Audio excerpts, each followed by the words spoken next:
Sejam todos bem-vindos ao nosso estudo semanal do livro de Romanos. Versículo 6.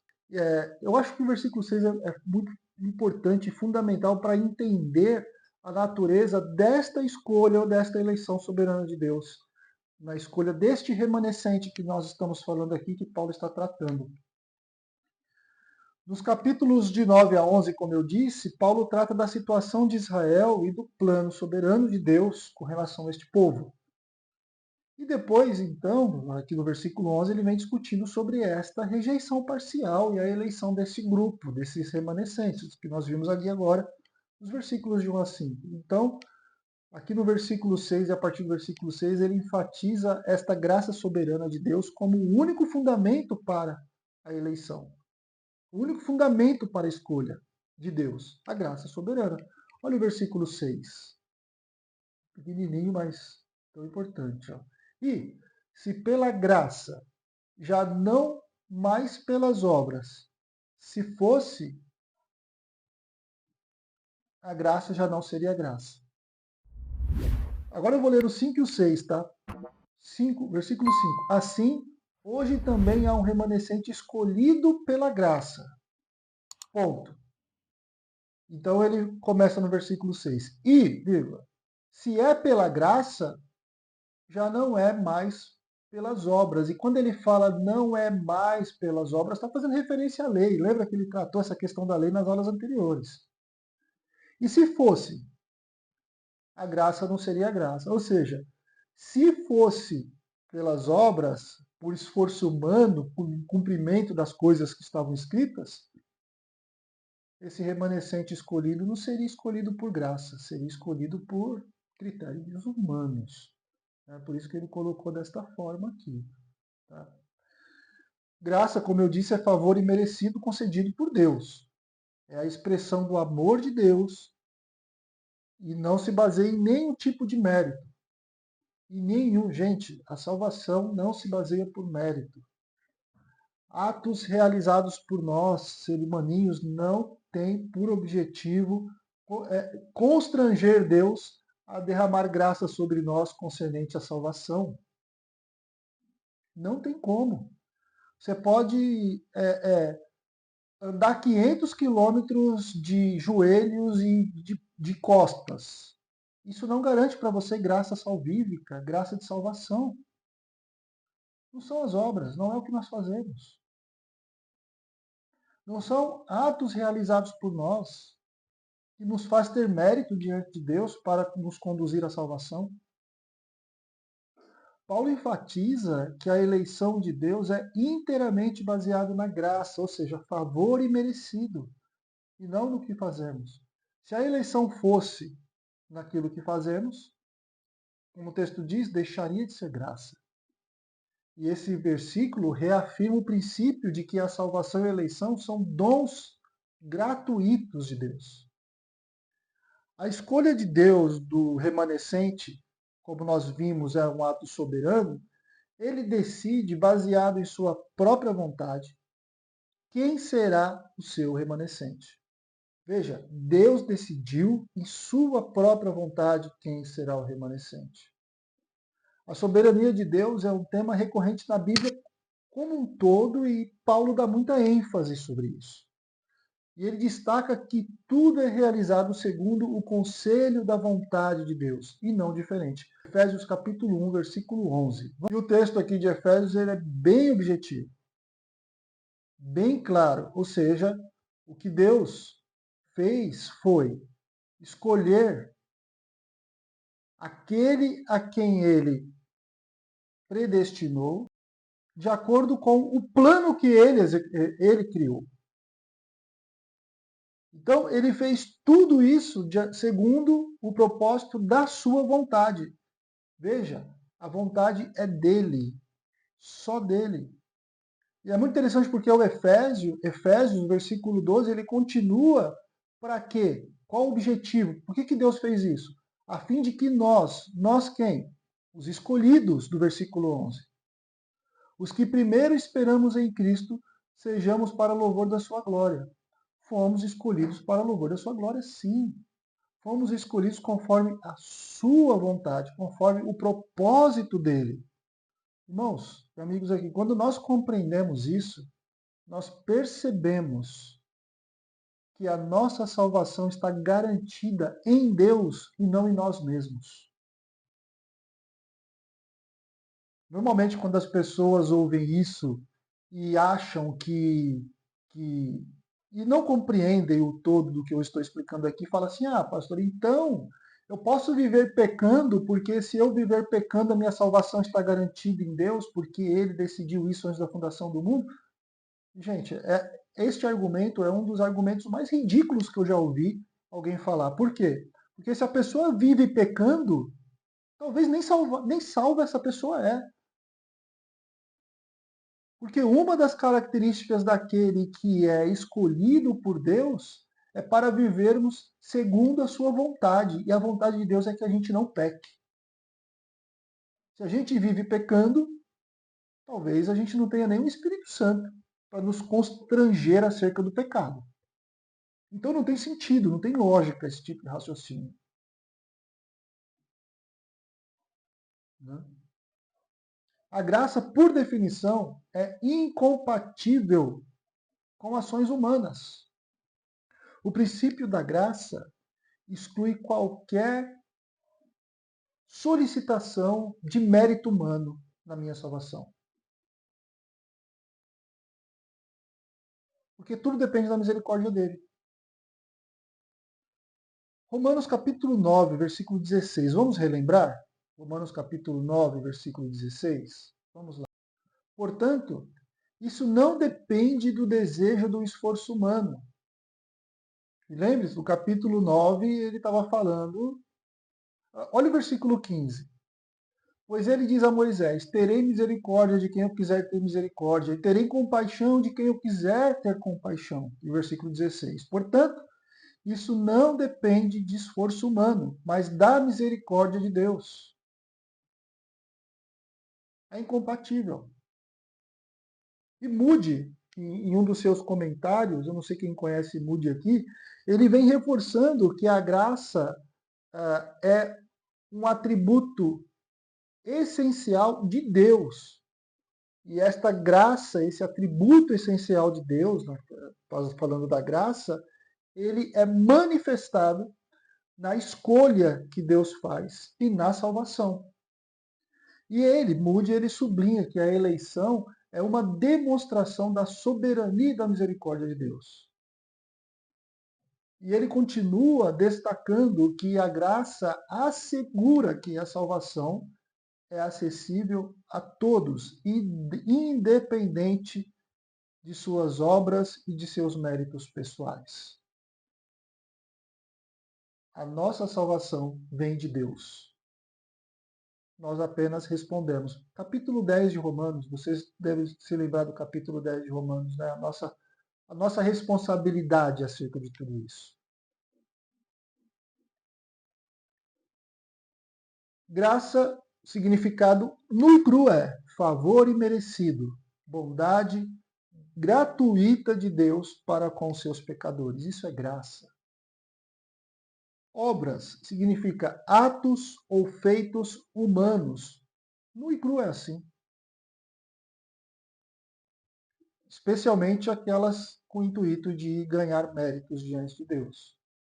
E eleição, de forma nua e crua, significa escolha soberana de Deus de indivíduos ou grupos para um propósito particular. Isso é eleição.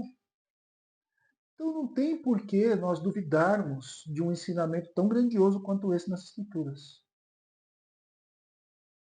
Ah, mas pastor, quem que Deus escolheu? Não sei.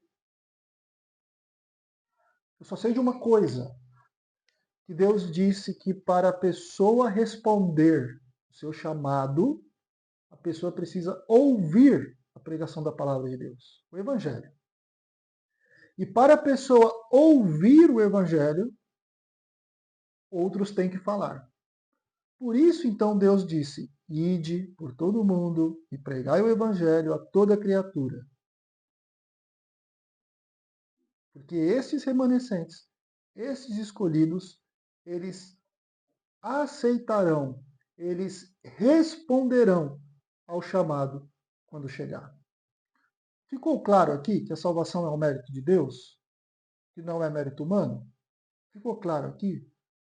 E que isso elimina qualquer orgulho que a pessoa possa ter e sustentar por ser salva pelo Senhor Jesus Cristo? E que isso só nos leva a ter gratidão? Ficou claro aqui ou não? Depois que eu compreendi isso, eu realmente eu passei a adorar a Deus de forma diferente, porque eu falei, poxa Deus, de tantos e tantos milhões de pessoas que passaram na história da sua criação, o Senhor me olhou de forma especial. Eu só posso adorá-lo em resposta a isso. Ele escolheu quem quis, e por que, que ele me colocou no meio, por que, que ele te colocou no meio, eu não tenho a mínima ideia. A Bíblia não responde por quê que ele colocou.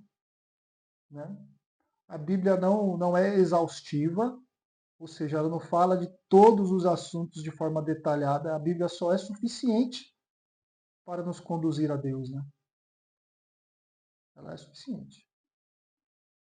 A segurança do crente na salvação, daquele que crê no Senhor Jesus, está firme e ancorada na graça de Deus e não no que nós fazemos, tá, pessoal? E não confunda o processo de santificação com salvação. Só está em processo de santificação aquele que é salvo. Aquele que não é salvo não está em processo de santificação. Pode estar em qualquer coisa, de qualquer forma, menos um processo de santificação. Então vamos lembrar dessa humildade. Né? Devemos evitar qualquer forma de legalismo que possa sugerir que podemos ganhar a aprovação de Deus através do que nós fazemos. Até mesmo depois de salvos, tá, gente? Tem muito crente que começa a fazer um monte de coisa achando que vai ser aprovado por Deus porque está fazendo aquele monte de coisa. A vida cristã deve ser vivida em resposta à graça de Deus e não por causa daquilo que eu estou fazendo, achando que vou mudar a ideia de Deus ou mudar. Não, a gente tem que fazer por amor, por louvor, por adoração a Deus. Eu estou falando aqui, gente, porque existe sim no mundo cristão pessoas que vivem fazendo as coisas na igreja, fora da igreja, vivem fazendo as coisas achando que fazendo tais coisas Deus vai melhorar a vida delas. Ah, não, se eu fizer isso, Deus vai me dar o dobro. Ah, se eu fizer o sacrifício aqui, Deus vai me abençoar daquela forma. Deus não nos abençoa por causa dos nossos méritos. Ele nos abençoa por causa da sua graça. É só isso. É muito simples isso, gente. Ah, não, pastor, olha, se eu for na igreja e fizer um voto de fé de todo domingo entrar na igreja de joelhos e ofertar na igreja R$ 1.000 todo domingo, ele vai me dar em dobro, porque ele prometeu que se eu tiver fé e não sei o que, e não sei o que, não sei o que, eu não sei onde está escrito de que méritos humanos levam Deus a suprir ou a fazer com que ele satisfaça a vontade de um homem ou de uma pessoa. Eu não sei onde está escrito na Bíblia isso. Eu encontro sim. Esforça-te, tenha bom ânimo, que eu te ajudarei. Ser forte e corajoso, não se assuste, porque eu estou contigo. Tem muitos textos assim, muitas palavras bonitas de encorajamento, de força, nos chamando à adoração e à dependência de sua graça. Então a gente tem que tomar muito cuidado com isso no nosso meio cristão. Tá bom, gente?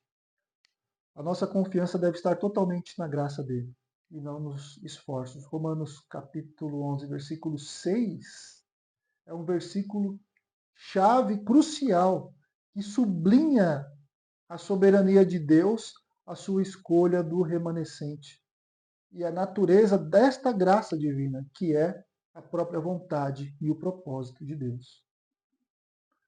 Agora, um convite à fidelidade na palavra nunca vai estar atrelado a bênçãos de retorno. Tudo bem, talvez você pegue alguns textos, seja fiel no pouco e sobre o muito te colocarei, e tal e tudo mais. Mas o que nós precisamos compreender em textos como esse é que o muito, a posição que Deus nos coloca, é uma posição que começou agora, mas ela vai estar plena no porvir, não no hoje. Né? Quando sobre o muito, eu sou fiel no pouco. Ah, tudo bem, eu sou fiel no pouco aqui, seja com o meu tempo, seja com meus recursos, seja com o que for, eu sou fiel. Mas o fato de eu ser fiel não quer dizer que Deus vai fazer com que eu não passe necessidade. Porque tudo é graça, não é porque eu estou dando dízimo. Por exemplo, pegando o exemplo do dízimo, tá, gente? Não é porque eu estou dando dízimo que Deus vai fazer com que eu tenha prosperidade. Porque se eu estiver dando dízimo com o propósito de ter prosperidade, eu não estou adorando. E se eu não estou adorando, eu não estou sendo fiel. Percebeu o que eu quero dizer aqui? Porque o dízimo é uma manifestação de adoração. A oferta é uma manifestação de adoração que os fiéis fazem em agradecimento ao que Deus fez. E não porque querem receber algo em troca. Então, é muito complexa essa questão. É muito complexa.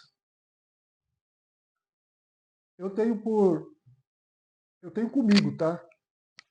E eu não digo que isso é uma verdade absoluta. Mas para mim, tudo que nós fazemos na igreja, fora da igreja, seja onde for, deve ser em louvor e glórias a Deus. E não esperando nada dele em troca. E é aqui que está o pulo do gato. As pessoas muitas vezes fazem esperando em troca. Tudo se resume em graça. Tudo que a gente faz é pela graça. É verdade. Isso é maravilhoso, né? Isso nos livra de muitos problemas. Pessoal, o que eu gostaria aqui?